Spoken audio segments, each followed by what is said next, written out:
Hello guys, welcome to my channel. Mumbai Indians ஆக்ஷனில் பயங்கரமான பிளேயர்ஸை தான் எடுத்திருந்தாங்க. சிஎஸ்கே மும்பை அப்படிங்கிற ஒரு டீமு தான் நல்லா பிளேயர்ஸை பை பண்ணாங்க. ஸோ மும்பை இந்தியன்ஸ் என்னென்ன பிளேயர்ஸை வாங்கியிருக்காங்க, எப்படிப்பட்ட பிளேயர்ஸ், அவங்க என்னென்ன பண்ண போகிறாங்கிறத பற்றி ஃபுல் டீட்டெயில்ஸும் நம்ம இந்த சேனலில் பார்க்க போகிறோம். ஸோ இந்த வீடியோவில் பற்றி பார்க்க போகிறது ஆக்ஷன் பிக் பண்ண மும்பை இந்தியன்ஸ் தரமான பிளேயர்ஸை எடுத்திருக்காங்களா, அது யூஸ்ஃபுல்லாக அப்படிங்கிறத பற்றி ஃபுல்லாக பார்க்கலாம். ஸோ ஃபர்ஸ்ட் ஆஃப் ஆல் நான் சொல்ல போகிற விஷயங்கள், ரோஹித் சர்மா இவங்களெல்லாம் ரீட்டைன் பண்ணக்கப்புறம் திலக் வர்மா, சூரியகுமார் மற்றும் திலக் வர்மாவை அவங்க ரீட்டைன் பண்ணது ஒரு பிக் ஷோவான விஷயம். அது இல்லாமல் பிக் ஷோவை ஷாக்கிங் கொடுத்தது ட்ரெண்ட் போலுடைய வருகை. So Trent Boult back to Mumbai இந்தியன்ஸை கூட்டிகிட்டு வந்திருக்காங்க.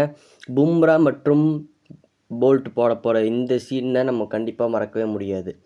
ஸோ 2020 எப்படி விளாண்டாங்களோ அதே போல் விளாடக்கான வாய்ப்புகள் இருக்குது. வில் ஜாக்ஸ் பற்றி நம்ம பேசுவோங்க. ஆல்சோ பயங்கரமான ஒரு கேப்பபிலிட்டி பிளேயர்.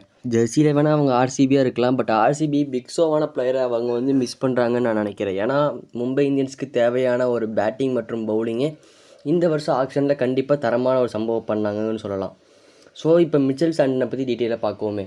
ஏன்னா சிஎஸ்கேக்கு 5 வருஷம் விளாண்டாரு, பெருசாக சிஎஸ்கே அவங்களுக்கான வாய்ப்பு கொடுக்கல, பட் மும்பைக்கான வாய்ப்புகள் அவருக்கு இருக்குது. காலங்காலமாக மும்பை இந்தியன்ஸ்க்கு ஒரு சின்ன பிரச்சனை என்னன்னு கேட்டிங்கன்னா கண்டிப்பாக ஸ்பின்னர்ஸ் தான். ஸோ மும்பை இந்தியன்ஸ்க்கு கண்டிப்பாக நல்லா பண்ணுவார்னு நான் நினைக்கிறேன். ஏன்னா மும்பை இந்தியன்ஸ்க்கு ஒரு தரமான ஸ்பின்னர் இந்த வருஷம் கிடச்சிருக்கு. ஆல்சோ கரண் சர்மாவும் நல்லா பண்ணுறதுக்கான வாய்ப்புகள் இருக்குது. இது இல்லாமல் மும்பை இந்தியன்ஸ் பல பிளேயர்ஸை வாங்கியிருக்காங்க, நான் ஒரே வீடியோவில் சொல்ல முடியல. ஸோ பார்ட் 2ல் கண்டினியூ பண்ணலாமே. சரி, நம்ம சேனலை சப்ஸ்கிரைப் பண்ணிவிட்டு பாருங்கள்.